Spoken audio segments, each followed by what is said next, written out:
Кутмандуу күнүңүздөр менен Поликлиника медиасынын сереп берүүсүн баштайбыз. Бул берүүдө биз Конституция долбоорундагы сөз эркиндиги тууралуу сөз козгойбуз.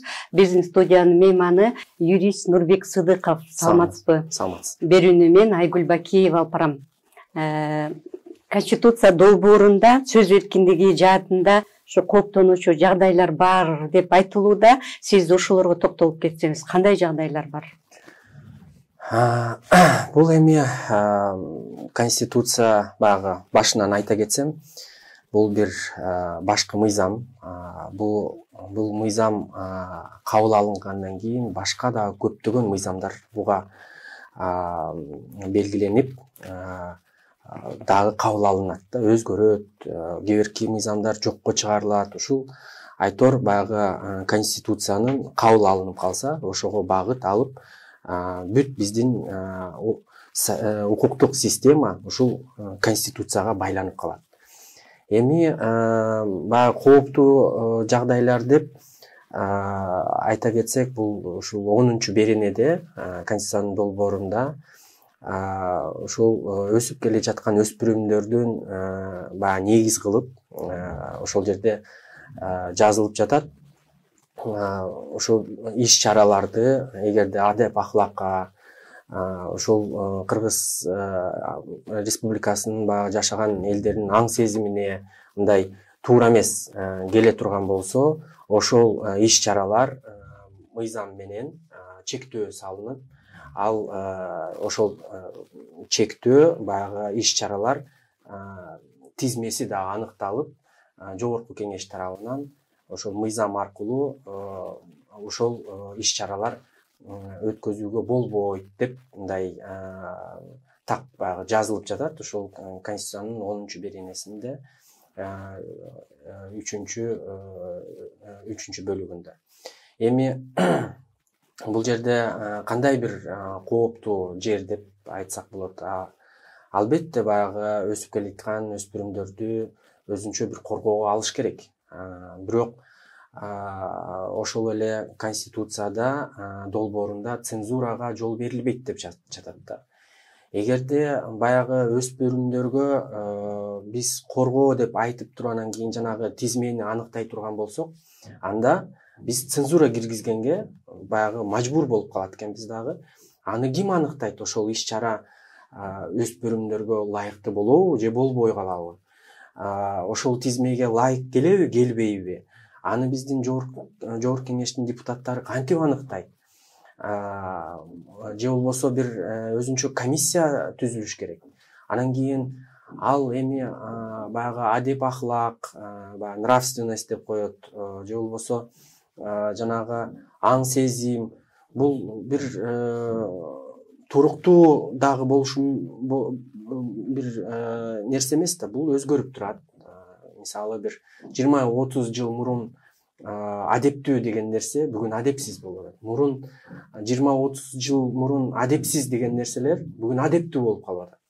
Анан кийин ушул жагдайда ушул нормага мындай аябай мындай кылдат ойлонуп келиш керек деп ойлойбуз. Ошону менен бирге мындай бул баягы өспүрүмдөргө буну алып койсок, өспүрүмдөргө каршы болуп калат, келе жаткан өсүп жаткан биздин жарандарга мындай бир коркунуч келиши мүмкүн деген суроого биз да жооп бермекчибиз. Ушул азыркы редакция Конституцияда жана мына долбоорунда дагы кайсыл учурда адам укугу мындай чектелиши мүмкүн так жазылган. Ошонун негизинде деле азыркы күндө дагы чектөөлөр бар. Бул мисалы ошол эле баягы жаман порнографиялык бир материалдарды жокко чыгаруу, экстремисттик материалдарды жокко чыгаруу, бул өзүнчө баягы ошол Конституцияда көрсөтүлгөн негиздердин баягы укуктук чектөөнүн негизинде ошолор жокко чыгарылып, башкача айтканда келе жаткан баягы өсүп келе жаткан өспүрүмдөргө же болбосо башка адамдарга жайылтууга тыюу салынат. Ушул чектөөнүн негизинде деле бир мындай чектеп койгон мүмкүн болот деле да. Эми азыр ушул норма кирип жатат. Аны кантип ушул жогорку кеңештин депутаттары тизме кылып чыгышат жана ал тизмени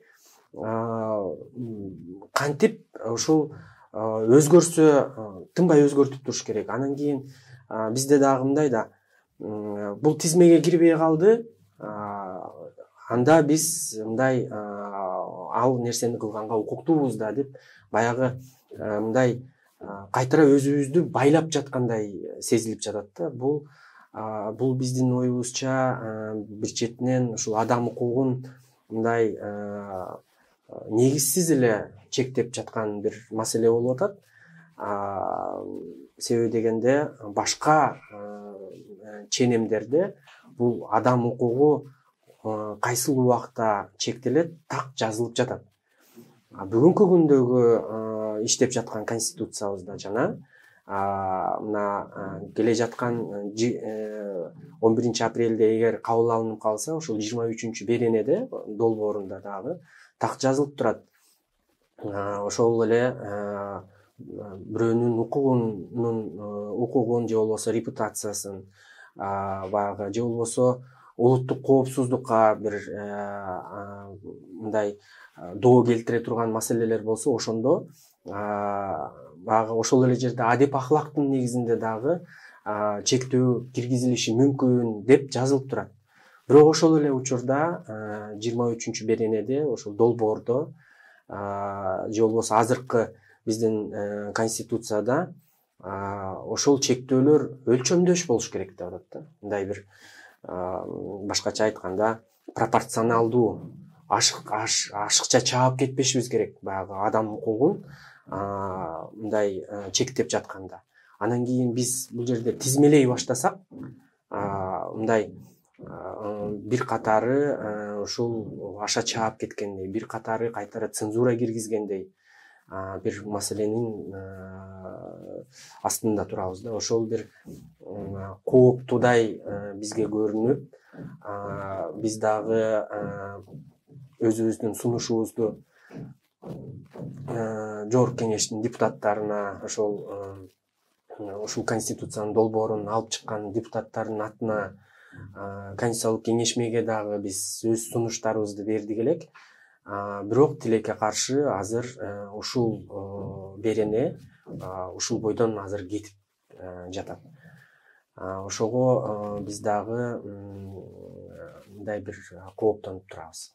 Анда адеп ахлак ченемдерине эмнелер кирет деп ушул тизмеси берилиши керек да, Эми адеп ахлак деп баягы нравственность деп мындай орусча айтканда мындай түшүнүк, бул бир четинен философиялык түшүнүк, бир четинен баягы мындай укуктук жагынан бул ушул адеп ахлак деген ушул нерсе деп туруп так жазылган бир бизде укуктук ченемдик акт жок да. Бул ушул эл аралык бизде келишимдер бар.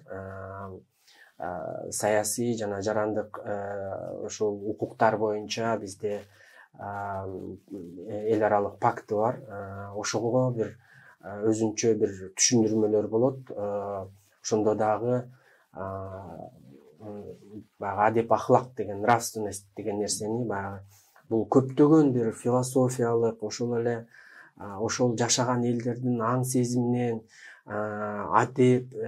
адептен, салттан, динден бир чогулуп келген бир түшүнүк. Буну бир эле бир мисалы ошол салттан же болбосо бир нерсеге байлап эле бир ушул нерсе деп айтыш өтө оор да.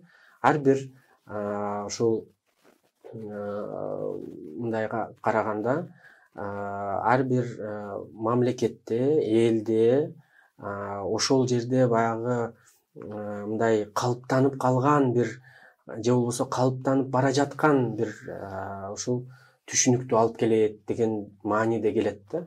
Эми бирок биз ушул адам укуктарын чектөөдө мындай так кайсыл учурда кантип анан бизде дагы мындай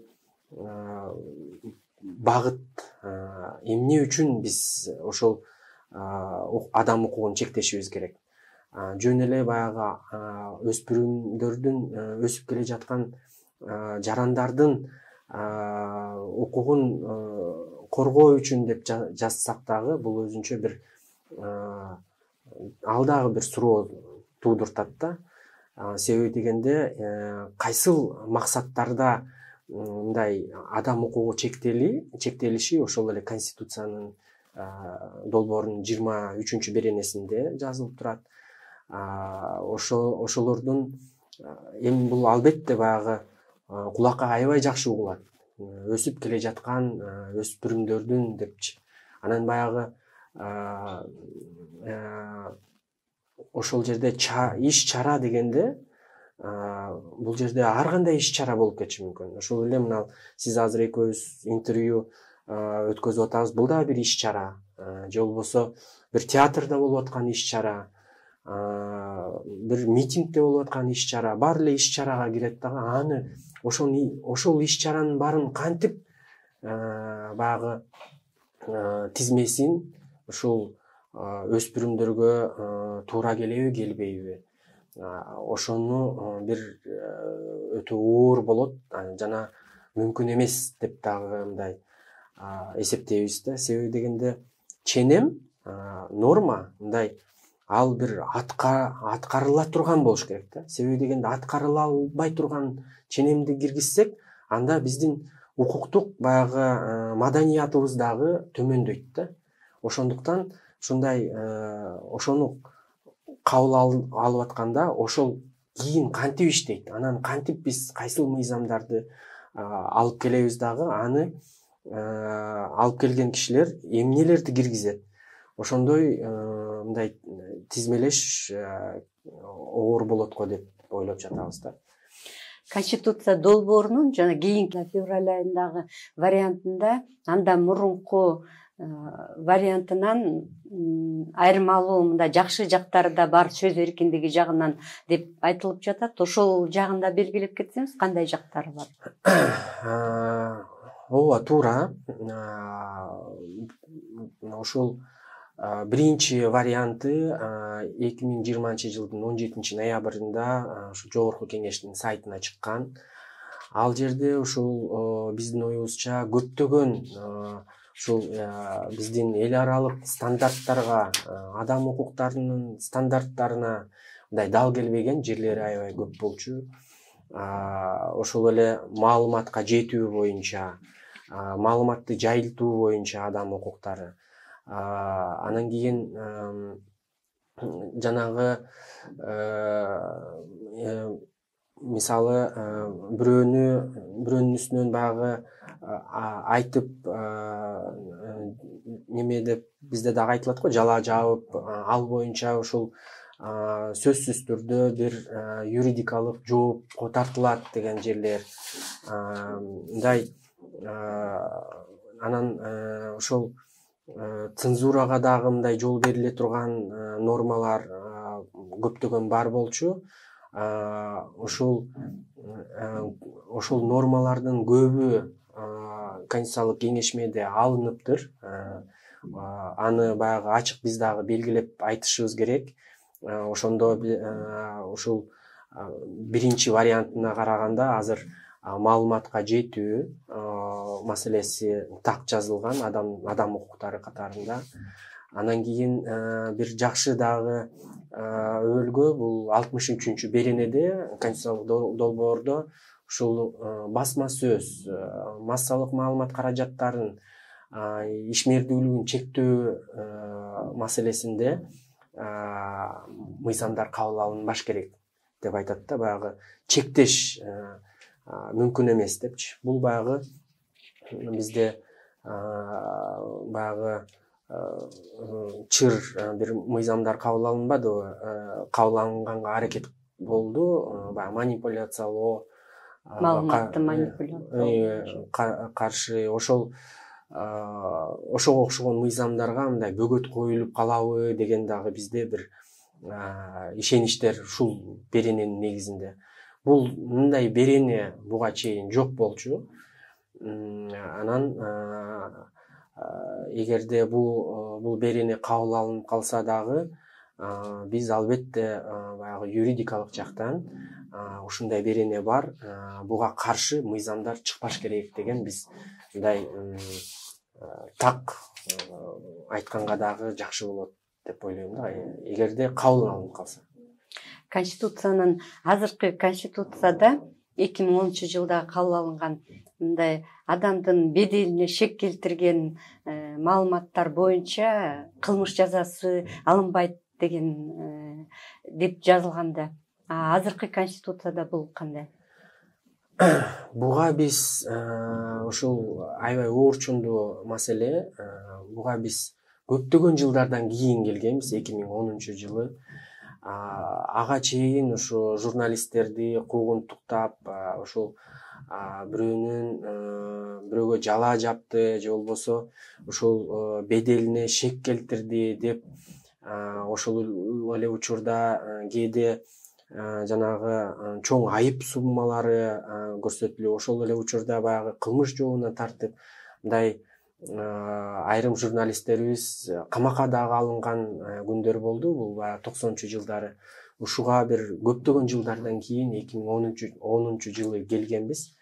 Андан кийин 2010 жылы конституциябызда ушул адам баягы беделине шек келтирген сөздөргө эч убакта кылмыш жообу тартылбаш керек деп так жазылып калгандан кийин бизде ушул жазык кодексинен 2 берене иштебей калган. Мындай бири ушул конституциялык палатанын негизинде да жокко чыгарылып, ушул конституцияга каршы келет деп.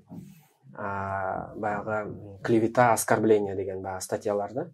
Анан кийин ушул 2020 жылдын 17 ноябрында чыккан биринчи версияда конституциянын долбоорунда ушул нерсе кайтара алынып калыптыр дагы. Ушул адам беделине шек келтирген сөздөргө жоопкерчилик болот деген мааниде жазылганда, юридикалык жоопкерчилик болот. Анан биз мындай ушул конституциялык кеңешмеге дагы, башка баягы массалык маалымат каражаттарынан аркылуу дагы ушул жеткизип жаттык. Юридикалык жооп болот дегенде биз так билишибиз керек, кандай юридикалык жооп болот. Анан кийин бул кылмыштуулукка алып келип калбайбы? Себеби дегенде кылмыш жоопкерчилиги бул дагы бир юридикалык жоопкерчиликтин бир түрү. Ошондуктан бул мүмкүн эмес деп биз кооптонуп мындай арыз муунубузду айтып аттык. Жакшы, ушул 9 февраль 2021 жылы версияда кайтара ушул 2010 жылкы ченем кирип, ушул эч убакта кылмыш жоопкерчилиги ушул маселелер менен тартылбаш керек деп жазылып турат. Ошондуктан бул жаатта азыр кооптонуу жок. Ошо конституциянын акыркы долбоорунда адам укугу, адам эркиндиги жалпысынан кандай берилген? Адам укугу боюнча эми азыр көптөгөн талаш тартыштар болуп атат. Бул эми бизде мындай айтканда адам укугу аябай жакшы жазылышы мүмкүн. Аны аябай мындай кагазга ушул адамдын укугун түшүрүп, мындай жакшы көрсөтүшү мүмкүн. Бирок ошол эле учурда айрым эксперттерибиз ошол конституциянын конституциялык баягы эксперттер ушул бизде бийликтердин балансы эгерде бузула турган болсо, ошол кандай адам укугу жакшы жазылбасын, ошол бийлик балансын конституцияда баягы көрсөтүлгөн механизмдери мындай бузулуп турса, ошондо адам укугун мындай ишке ашырыш өтө оор болот. Ошондуктан бул жерде бир эле баягы жазылган маселеге келбестен, бул конституция башкача айтканда бул баягы даже айтылат тирүү организмдей мындай кабыл алышыбыз керек да. Ал бир эле баягы адам укуктары боюнча жазылган нерсени эле карап мындай ошону эле карап туруш дагы өтө оор.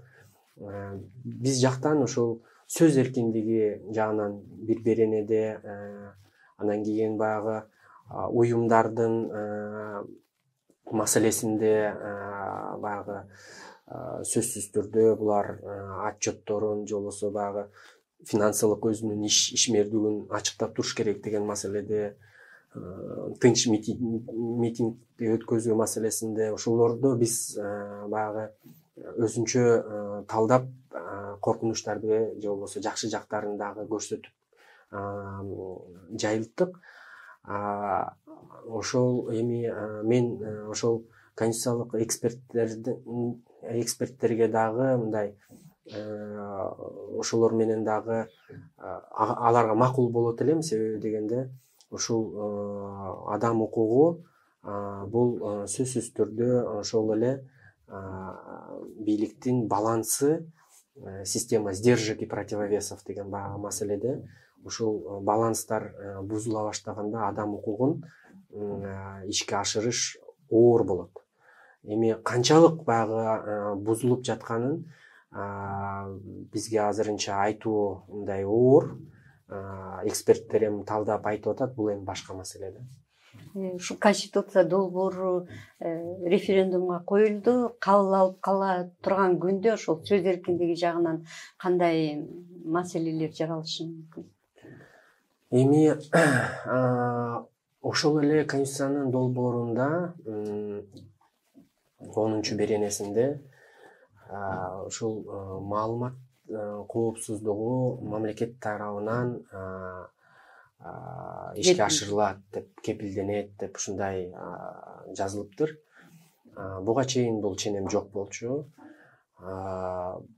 Ушундай коюп, бир чети бул мындай ченем принцип мындай кепилденет деп мындай жазып койгон, бирок биздин оюбузча ушуга дагы ушуну алып барууга бир көптөгөн укуктук ченемдик актылар кабыл алынат го.